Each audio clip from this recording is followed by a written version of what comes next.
Olá, começa agora mais um Mundo Soja e no programa de hoje vamos falar sobre a crise de fertilizantes no mercado global e os desafios do setor para a próxima safra aqui no Brasil. A nossa conversa sobre isso é com o vice-presidente da Associação dos Produtores de Soja e Milho do Estado de Mato Grosso, Lucas Costa Beber. Olá, Lucas, obrigado por estar aqui com a gente, seja muito bem-vindo. Obrigado, Felipe, obrigado a todos aí que nos assistem aí, espero poder aí estar colaborando com vocês aí. Bom, Lucas, os produtores de soja têm enfrentado alguns desafios na safra, não é mesmo? Primeiro, dá um panorama para a gente como que está a situação das lavouras de um modo geral. Há lugares aí com mais atrasos, outros mais adiantados. Dá esse panorama para a gente. Exatamente, Felipe. Esse ano até a gente não vê reclamação, né? Que são corriqueiras. O ano passado foi um ano um pouco mais complicado, primeiro pelo atraso das chuvas e segundo pela irregularidade das chuvas também. Esse ano ocorreu, mas de uma maneira, digamos assim, mais branda, né? São poucos os produtores que reclamam aí de estarem com o plantio atrasado, digamos assim, né? Só para ter uma noção, no dia 18 agora, quando tinha saído o último boletim do IMEA falando sobre o plantio, o estado estava com 45% plantado, né? Ante aí a safra 21-22 aí que estava com apenas 10%. Então é uma diferença muito grande, né? Da questão do andamento do plantio. Pragas também, por enquanto, a gente não ouve falar muito, até porque o ano está um pouco mais úmido, né? Então, também a tendência aí é ter uma incidência um pouco menor de pragas. Então, a princípio, tudo se caminha aí para a gente ter uma safra boa de soja e, posteriormente, também de milho, por iniciar mais cedo em relação ao ano passado. O ano passado a gente teve, além de ter o atraso, né, da chuva para a semeadura do soja, teve depois a diminuição da janela, onde que prejudicou também o milho. E quando a gente fala de Mato Grosso, você fala de soja e milho aí, que a gente faz 2 safras aí, né? Então é um ano que o produtor está mais animado em relação à questão do desenvolvimento das lavouras e também na perspectiva da safra de soja e de milho. Exatamente, você está falando aí sobre o produtor estar um pouco mais animado em relação à safra passada. As expectativas de algumas consultorias realmente comprovam isso, porque segundo essas expectativas, a expectativa é de uma colheita, a maior colheita da história da sojicultura global aqui no Brasil, né? Essa expectativa continua aí, se eu não me engano, são 140 milhões de toneladas nessa safra, é isso, né? Eu sempre falo que é muito cedo, né, para falar sempre em produtividade pelo andamento das lavouras, porém, a gente sabe que o andamento está melhor e também há um aumento de plantio, porque a gente vinha o ano passado nessa melhora do preço das commodities aqui no Mato Grosso também, já desde 2019 nós tivemos aí a conclusão da BR-163, onde que também melhorou a competitividade logística, já ajudou um pouco, né?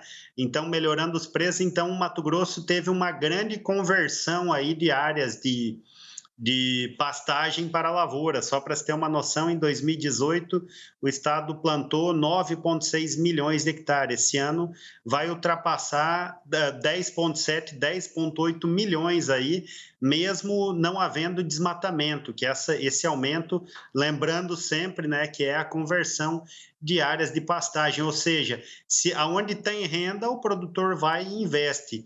A gente passou por anos bons, mas agora também o produtor começa a enxergar na frente e já começa a ver um cenário nebuloso aí com a alta dos custos da lavoura. Mas, por enquanto, essa produção aí tem aumentado e vai aumentar, independente de produtividade ou não, pelo aumento de área que a gente teve significativo. Então, só uma catástrofe climática mesmo para fazer com que diminua, principalmente aqui no estado do Mato Grosso, que é um dos que mais expande aí produção. Agora, essa alta produtividade pode esbarrar aí num desafio muito grande, que é a falta de contêineres, aí a questão de rotas aí que tem afetado de alguma maneira a questão das exportações, né? Isso de alguma maneira pode acarretar, pode influenciar, na verdade, os negócios para os sojicultores? Olha, sem dúvida nenhuma, né? Só lembrando, fazendo a correção, né? Produtividade é cedo para falar, aumento de produção, provavelmente, por conta do aumento de área. E na questão do frete, a gente, vamos dizer, o transporte mundial, a indústria mundial, todo mundo atrasou aí, teve esse atraso por conta da pandemia, então isso acumulou também, né? Tá certo que alguns países sempre trabalham com estoques, mas a logística é o que está pegando ainda aqui no Brasil, né? Principalmente a questão dos nossos portos, navios, né? Por sorte, as commodities aí, a soja, ela vai em navio cargueiro, digamos assim, não por container, então facilita um pouco a logística, né? Mas é preocupante ainda porque a gente percebe aí um atraso, não tanto nas exportações, mas na chegada dos insumos para a produção. Isso sim preocupa aí bastante, né? E a gente espera que normalize para frente. É isso. Como nós temos mostrado aqui no AgroMais, em várias reportagens, a crise dos fertilizantes chegou com força e tem assustado aí alguns produtores. Explica para quem está em casa, então, antes de mais nada, o que tem motivado essa crise, que na verdade é uma crise global, é um problema desencadeado por alguns países exportadores de insumos, é mais ou menos isso, né? Há vários fatores, né, aí que tem agravado essa crise. A gente tem aquela questão do embargo à Bielorrússia, que é um grande produtor de potássio. Nós temos a questão da produção de nitrogenados. A China e a Europa não são grandes fornecedores para o Brasil, mas fornecem para outros países. Então, se eles não fornecem, eles vão procurar outros fornecedores que podem ser os nossos. A grande parte dos nossos nitrogenados aí vem do Oriente Médio, né? Mas nós temos essa questão. A Europa está com um problema aí na produção de nitrogenados por conta do aumento do gás, né? A China também, aumento de demanda e o custo também dos insumos aí, o gás natural, o carvão para a produção, e eles também estão fazendo direcionamentos também desses insumos. Então, tudo isso afeta principalmente nos nitrogenados aí e de fonte de potássio, mas os formulados em geral aí têm tido um acréscimo aí de mais de 100% dos valores. Então, isso tem preocupado muito o produtor, principalmente para a safra 22-23. A 21-22, grande parte dos produtores já haviam fechado a compra antecipada, né, desses fertilizantes. O produtor tende sempre a antever. E agora, quem conseguiu comprar cedo, que foram muito poucos produtores da safra 21-22, ainda vive com a incerteza, 22-23, perdão, vivem com a incerteza da entrega, porque esses produtores temem também que possa haver algum descumprimento, talvez de contrato lá fora, ou até mesmo as empresas, que às vezes algumas empresas não amarram bem o negócio e acaba respingando o produtor. A gente espera que isso não aconteça, né?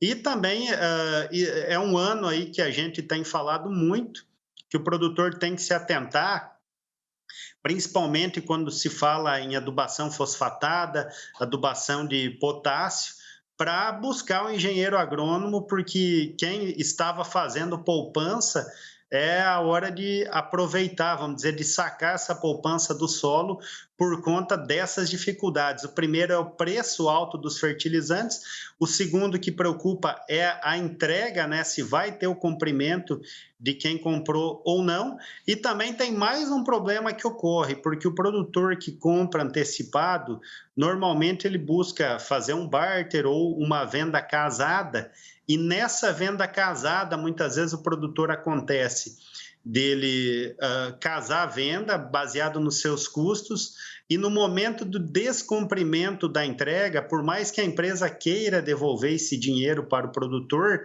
ele não vai conseguir mais comprar aquela quantia que ele havia comprado no mercado por conta dessa alta. Então, é um efeito dominó, digamos assim, um problema vem causando outros maiores. Então, é um momento de expectativa, o produtor também vive, né? A gente sabe que a alta dos preços agora, os insumos estão compensando o custo da lavoura alto e nada impede que as commodities recuem nos preços para frente, né? A gente não sabe, por mais que se olhe o cenário internacional, a gente costuma notar aí que às vezes os melhores analistas erram e as crises vêm. Então a gente não sabe se essa crise pode vir daqui 1 ano, daqui 2 anos, 4 anos, mas sempre o produtor sempre deve ter o pé no chão aí, está antevendo essas crises para não ter dores de cabeça maior. E agora, como eu falo, o momento é de bastante cautela,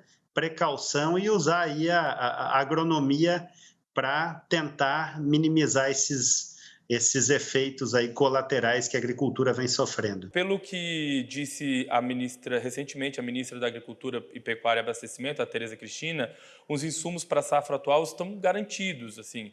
Então, Lucas, de modo geral, a safra atual não deve não deve ser tão afetada, é mais uma questão para a próxima safra, é isso? Na verdade, a maior preocupação é 22, 23, mas esse ano a gente teve casos pontuais aí de atraso grande na entrega de fertilizantes, teve também problema, apesar de serem poucos, mas teve também descumprimento de contratos e também tem os aproveitadores de mercado, né? Porque para quem comercializou lá atrás a um preço bem mais barato e vê aí praticamente dobrar 100% aí em questão de 1 ano os fertilizantes para pegar e vender novamente no mercado também acaba sendo oportuno para os mal intencionados, apesar de serem poucos, existem, né? Então, e temos ainda a questão do glifosato, né? O glifosato foi o que mais pegou, é hoje um dos principais insumos, ainda mais para o Brasil, né? Que nós praticamos o plantio direto e pode-se dizer que não existe plantio direto sem o uso do glifosato para dessecação. Esse sim teve atraso nas entregas e teve vários relatos aí de produtores que não receberam. Então a gente entrou em contato até com um dos principais fornecedores. Eles falaram aí por conta de um furacão também que passou nos Estados Unidos, numa das fábricas aí que produzem a matéria-prima para o glifosato. Então, uma média aí de atraso de 5 semanas na entrega do glifosato. E eles pediam cautela para a gente alertar os produtores para terem cautela, para guardarem, para retirar o glifosato da safrinha, para que não faltasse para a safra atual da soja. Então, eles acreditam que até a safrinha normaliza essa entrega do glifosato. E também houve outros relatos aí, inclusive de compra por via direta aí de atraso de pré-emergentes aí, como no caso do UAU, que tem sido também uma ferramenta que auxilia aí no controle, no manejo de ervas aí, para o plantio direto em pré-emergência, a questão também de tratamento de semente, neonicotinoides também por venda direta, a gente teve relato de atraso na entrega, então todos os insumos atrasaram, a gente na verdade o mundo, né, tá ainda tendo reflexos aí do forte da pandemia quando tudo parou. Você acabou citando aí o herbicida, o glifosato, e eu ia entrar justamente nessa questão, porque aqui a gente tem recebido vários relatos de produtores sobre a falta dele no mercado, sobre atrasos, enfim. Então, é um caso muito delicado e muito real já aí sentido nos campos, né? Bom, mas o fato é que há relatos também de atraso de entregas de fertilizantes em várias regiões do país, como em Mato Grosso, seu estado, que acaba sendo um estado que fica longe dos portos, né? E com mais dificuldades logísticas. Em algumas regiões, contratos, como você também disse, que já tinham sido firmados, estão sendo cancelados pela indústria que não quer se comprometer com prazos. Para esse produtor que ainda não recebeu os seus insumos, qual é a recomendação que você pode dar? Olha, primeira coisa, o produtor tem que, o brasileiro, né, ele costuma ser muito tolerante. O produtor tem que ter a cultura aí da formalidade, ou seja, se ele está tendo o problema, ele tem que notificar o mais rápido possível esse fornecedor de maneira formal, seja por escrito, documentado, seja por um e-mail, que hoje vale como documento, e também por notificação extrajudicial aí com a ajuda de um cartório, relatando o problema que ele está tendo, relatando o prejuízo que ele está tendo e pedindo, usando às vezes a ajuda de um técnico e até de um advogado, fazendo o cálculo para relatar esses prejuízos e pedindo o ressarcimento e a entrega o mais rápido possível do insumo adquirido, né? O produtor deve cuidar que, quando faz o acordo de boca, que a gente fala, o acordo verbal, muitas vezes aí eles estão ganhando tempo, mas não cumpre aquilo que entrega para o produtor, e o produtor depois não tem como cobrar essa notificação verbal. Então, a melhor maneira é formalizar, é notificar e dar um prazo de resposta aí de no máximo 24 horas, porque hoje essas empresas são organizadas, elas têm financeiro, têm jurídico, têm, e se não vier essa resposta o mais rápido possível, de já pegar um advogado técnico, calcular esses prejuízos e entrar com uma ação na justiça. Lembrando que teve relatos esse ano de empresas que devolveram o dinheiro para o produtor alegando não ter esse insumo, mas no momento que o produtor saía no mercado, esse insumo já tinha aumentado 50%, 70%, até 100%, ou seja, o produtor perdeu metade do poder de compra com aquele dinheiro que ele tinha. Então, não é justo que o produtor arque com esse prejuízo.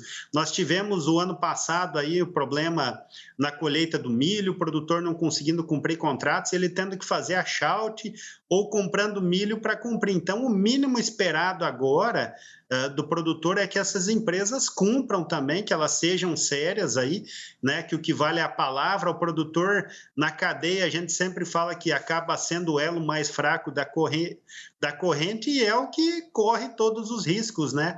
A produção dele vamos dizer, um estoque a céu aberto aí, até o momento da colheita, então o produtor corre sérios riscos e já tem perdas aí por fatores naturais, às vezes também ele pode errar num negócio, mas o produtor sempre busca cumprir. Não é à toa que hoje existem dados aí que falam que o setor que tem menor inadimplência percentual é o setor da agricultura. Então, o mínimo que se espera é que essas empresas, esses fornecedores, ajam da mesma maneira, ou seja, cumprindo com o que foi acordado, e se ele não tiver o produto, que ele adquira, mas entregue esse produto ao produtor o mais rápido possível. Para isso, então, fica a dica para que o produtor que está aí nos assistindo guarde todo o e-mail, guarde todo o documento que possa vir a ser necessário numa judicialização no futuro, né? Agora, Lucas, para a safra da soja de 2022, 2023, então a situação é então mais preocupante, um pouco mais complicada, né? O produtor que já está pesquisando, já encontra o preço dos fertilizantes ainda mais caros para a próxima safra? Sem dúvida nenhuma. Tem fórmulas aí, inclusive, que tem aumento de mais de 100%, né?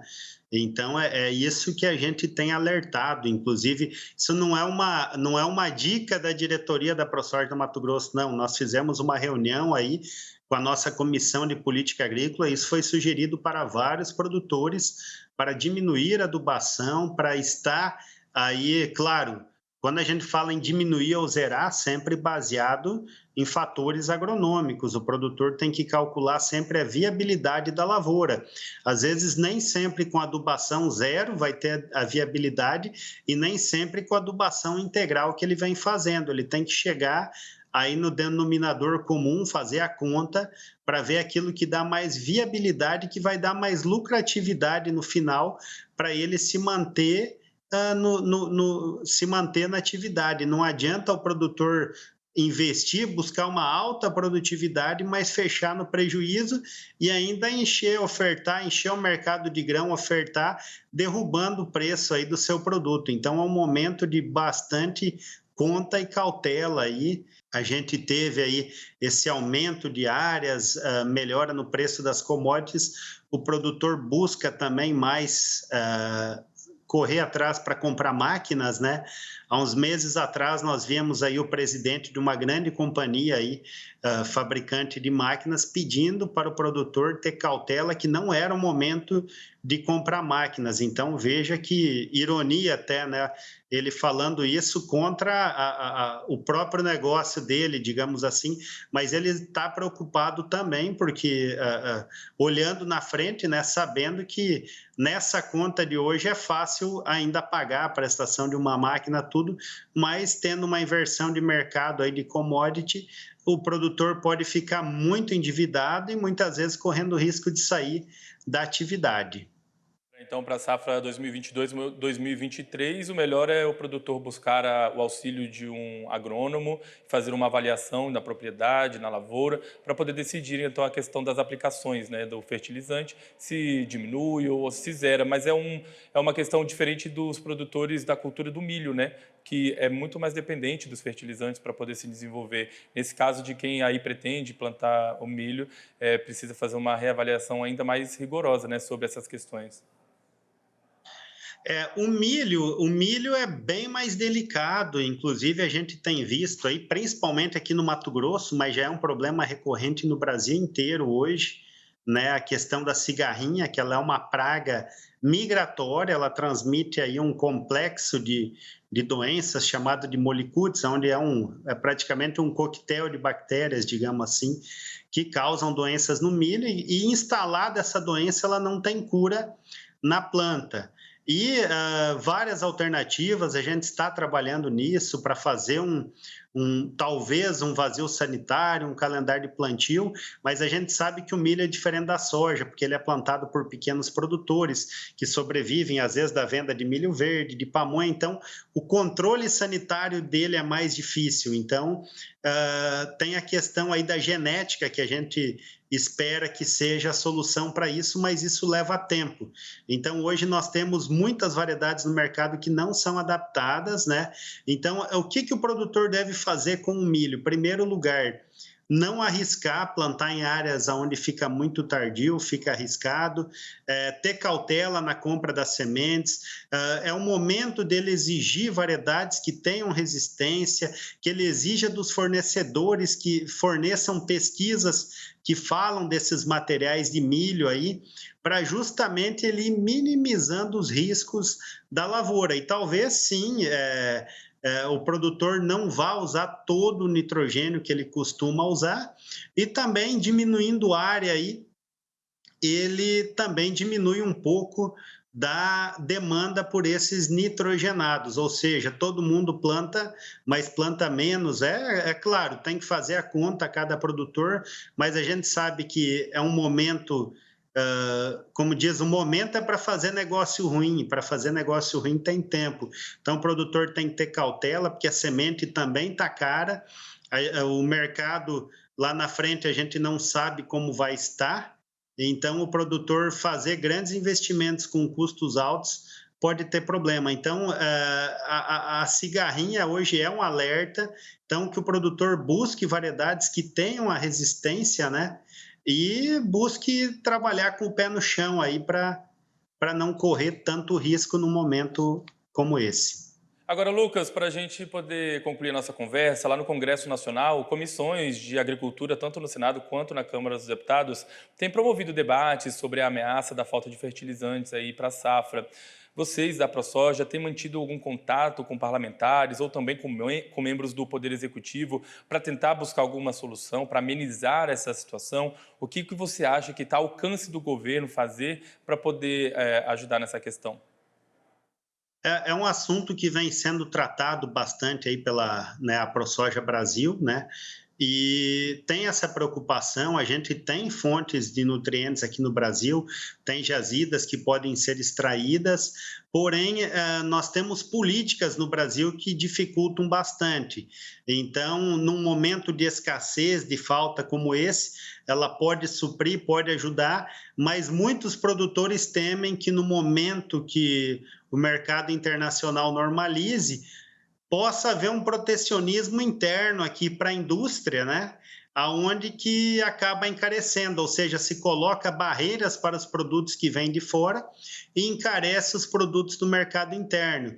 E a gente sabe que os nossos fornecedores e os maiores fornecedores aí de fertilizantes do mundo, eles têm um custo menor para a extração desses nutrientes, não só em todos os aspectos, inclusive no trabalhista, que aqui no Brasil a gente ainda tem as nossas leis trabalhistas aí encarecem muito a mão de obra, né, e dificultam também na produção, principalmente dos fertilizantes. Então, para agora, de imediato, por mais que sejam exploradas jazidas, não há tempo hábil. E o medo é esse. Nós temos que formatar, sim, políticas aí na questão dos fertilizantes, mas temos que pensar no todo, no nosso país, em discutir mais agilidade, menos burocracia, né?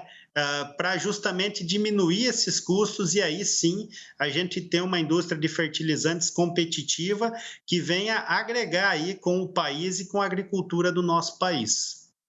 Tá aí Lucas Costa Beber, vice-presidente da Associação dos Produtores de Soja e Milho do Estado de Mato Grosso. Muitíssimo obrigado pela entrevista aqui no nosso programa. Um assunto muito importante para o setor e que vai demandar aí ainda muita atenção das autoridades, produtores e associações nos próximos meses, né? Obrigado mesmo pela nossa conversa, viu? O Mundo Soja termina agora. Obrigado pela sua audiência. Você pode rever este e outros programas no canal do AgroMais no YouTube. Aproveite e faça sua inscrição para acompanhar as novidades do agro. Siga-nos em todas as redes sociais pelo @AgroMaisTV. Este é o canal AgroMais, o poder da agroinformação. A gente se vê por aqui. Até mais!